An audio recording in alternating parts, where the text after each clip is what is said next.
Fala galera gremista, tudo certo? Aqui quem fala é Wagner Romero, falando de Grêmio e nada mais. Antes de começar o vídeo, eu sei que é chato, mas por favor, compartilhe esse vídeo nos grupos de WhatsApp, com os amigos gremistas e dá o like no vídeo. O like ajuda o YouTube a entender que esse conteúdo é relevante e espalha aí para outras pessoas, tá certo?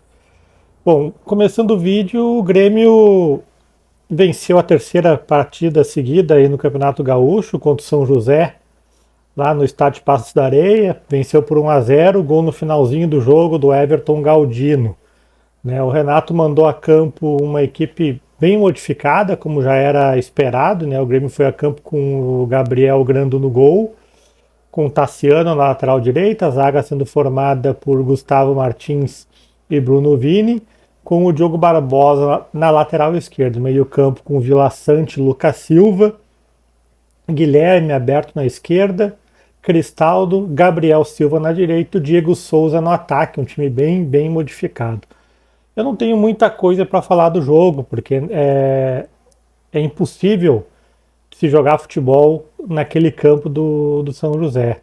Né? Eu tenho uma opinião, não vou dizer polêmica, mas uma opinião um pouco diferente da maioria em relação aos estaduais. Eu acho que os estaduais estão com um espaço demasiado no calendário. Para mim, eles já não deviam nem existir, ou se existissem, ter um aspecto aí de pré-temporada, um mini torneio. Eu sou muito mais favorável a que não existam mais os estaduais, mas que se façam divisões, mais divisões inferiores aí, e que podem ser até divisões regionalizadas aí de campeonatos brasileiros, mais ou menos parecido como funciona na Inglaterra, como funciona na Alemanha, mas enfim. Né? Voltando ao jogo. Um jogo que é difícil de tu falar sobre, porque o campo é horrível. Nada contra a grama sintética, por sinal, se o Grêmio tivesse a gestão 100% da arena, eu seria até favorável a que o gramado da arena fosse sintético, né? Mas se fosse um sintético como é o do Palmeiras, como é o do Atlético Paranaense, mas principalmente o do Palmeiras, que são gramados sintéticos que eles realmente simulam a grama natural. O gramado do Zequinha é um gramado, é um carpete, né? Como é um gramado parecido com aqueles que se tem nas quadras de futebol 7 em Porto Alegre, que tu vai jogar tua pelada, e por sinal acho difícil existir em Porto Alegre uma quadra de futebol 7 em piores condições do que a do estádio do São José. Né? E isso é algo que atrapalha até mesmo o São José, que treina lá todos os dias. Claramente tu vê em campo várias jogadas onde os próprios jogadores da equipe da casa eles não conseguem trocar 2, 3 passes. E mesmo que sejam equipes de qualidade técnica mais baixa, é impossível jogar, é impossível jogar. Então é um jogo, a avaliação de um jogo que fica totalmente prejudicada porque é um jogo que inexiste, né? Não tem como jogar, é balão, a bola viva o tempo inteiro, não tem como trocar 3, 4 passes, é horrível, não tem como. Né? Mas em meio a tudo isso ainda tem algumas coisas que podem se tirar aí de positivo, né? Que eu acredito.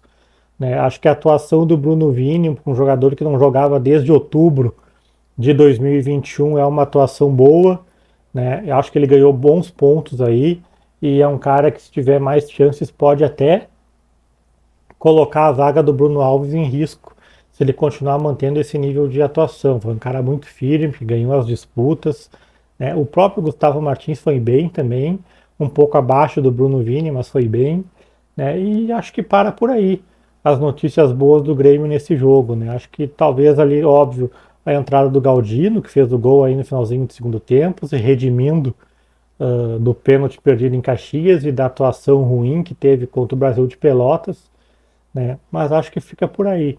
Né? E de ponto negativo, são pontos negativos que a gente já conhece. Né? Não vou falar que o Grando foi um ponto negativo, porque ele fez ali 2 boas defesas, mas com o pé ele mostrou dificuldades bem maiores que o Breno possui, né? Foi bem inseguro em algumas situações com o pé. E nas laterais vem o questionamento também que está no título do vídeo, né? Para que serve a base? do Grêmio, né? Na lateral direita, nós fomos com o Tassiano, e o Tassiano fez mais um daqueles jogos que ele não prejudica, mas também não acrescenta. Ele, como eu já falei, ele tem uma função no grupo ali diminuta, quase inexistente, porque ele é um cara, ele é um coringa que joga em várias posições, mas também não faz nada diferente em nenhuma, né? Por que não nesse jogo tu usar alguém da base? Eu sou contra até mesmo a contratação do João Pedro, que veio para ser reserva do Fábio, né? Por que não o Thomas Luciano, que estava sendo muito elogiado aí por quem cobre os treinamentos diários do Grêmio, está voltando de lesão, né? Tá treinando em Eldorado. Se ele não tinha condições, por que não utilizar o Lucas Cauã, né? Por que colocar o Tassiano? Na lateral esquerda, a mesma coisa. Tu tem ali o Diogo Barbosa, que foi mal no jogo, e eu que sou um cara que... Eu não sou fã do Diogo Barbosa, mas nos últimos jogos ele tinha entrado melhor que o Reinaldo. Mas ontem, jogando os 90 minutos praticamente, ele foi muito mal. Uma das chances do São José é um erro grosseiro dele. Ele tem que afastar a bola para lateral, tenta afastar por meio da área, a bola bate no jogador São José, se oferece para o outro. Entende? Então ele foi muito mal, e aí a questão, de novo, por que não utilizar um jogador da base na lateral esquerda? Tem o Cuiabano que está treinando com os profissionais, né? Tem outros jogadores também ali que estavam na transição, tá? Por que não utilizar esses jogadores, né? São jogadores mais baratos, jovens, que podem crescer, e dificilmente eles vão entregar menos que o Diogo Barbosa, que o Tassiano. Então, para que serve a base do Grêmio, né? E tipo, no meio-campo, por exemplo, ali eu vou acabar fazendo uma avaliação individual. O Vila Sante e o Lucas Silva. Lucas Silva teve uma partida, não vou dizer lamentável, porque realmente difícil de jogar, mas um cara que passou o jogo todo em branco ali, não acrescentou nada. Até o Vila Sante também não fez lá grande jogo, mas dada a função dele ali, ele acabou cumprindo, né? E no ataque, o Guilherme, tipo, é um jogador que ele sobe no tempo do Roger, se eu não me engano, em 2015, 2016, ele sobe, ele vai mal, ele sai do Grêmio, ele tem uma temporada boa como profissional, que é na Série B com o Sport, onde ele foi artilheiro, né?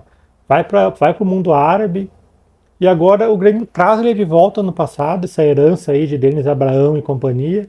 Ele continua indo mal, começa a temporada, continua indo mal. Ontem ele protagonizou 2 lances, olha, de testar a paciência do torcedor, e aí não tem ninguém na base para usar naquela função, né? O Zinho aí vem de 2 Taças São Paulo, onde ele foi destaque, principalmente essa última, um jogador que joga naquela posição. Ele vai dar menos que o Guilherme. É um jogador jovem que pode crescer, pode ser lapidado, muito mais barato do que ter o Guilherme no grupo, né? Essas situações elas acabam irritando um pouco, porque a gente vê jogadores que podem ser utilizados. É claro que nem todo mundo vai dar certo, na verdade a maioria não dá certo, né? Mas tu tem que tentar. Tá claro que o Guilherme, todo mundo sabe que o Guilherme não vai te dar, ele não vai te entregar, né? E por que não testar alguém, né? O Gabriel Silva jogou pela direita, não é a posição original dele, ele é meia, né? Não acho que tenha jogado bem, também não acho que tenha jogado ali mal, acertou alguns lances, errou outros, mas é uma experiência para o garoto ganhar mais minutos, ganhar casca. O Cristaldo não se achou no jogo, né? Acabou sendo substituído pelo Bitelo, né? E também não vamos crucificar o Cristaldo, ele entrou bem contra o Brasil de Pelotas, e naquele campo de ontem ele claramente teve muitas dificuldades de adaptação, né? E o Diego Souza na frente, vai parecer que eu estou pegando no pé, mas é um cara que para mim não tem mais condições de jogar profissionalmente. Ontem ele, num estado de jogo daquele que era só balão, praticamente não tinha troca de passes, ele ficou praticamente sem função em campo. Até tentou ali 2, 3 paredes em cruzamentos para a área, mas não conseguiu. Galdino entrou, e como eu já tinha falado no vídeo anterior, eu acho que o Galdino ele serve muito mais para ser uma opção ao Diego Souza do que para jogar como extrema. Ele é um cara que é forte fisicamente, bate bem com as 2 pernas, móvel, ele pode ser um atacante ali para ser um reserva do Suárez. Até acho que a posição original dele é aí como um segundo atacante, daí deixar ele ali como referência, ele fica mais próximo da posição dele do que jogar ele lá para a extrema, né? E acho que é isso sobre o jogo, não tem muito o que falar, fica para mim fica essa irritação de ver muito poucos jogadores da base sendo utilizados em jogos como o de ontem, que é um jogo que todo mundo sabe que vai ser ruim, que vai ser difícil, e tem que botar a gurizada para jogar.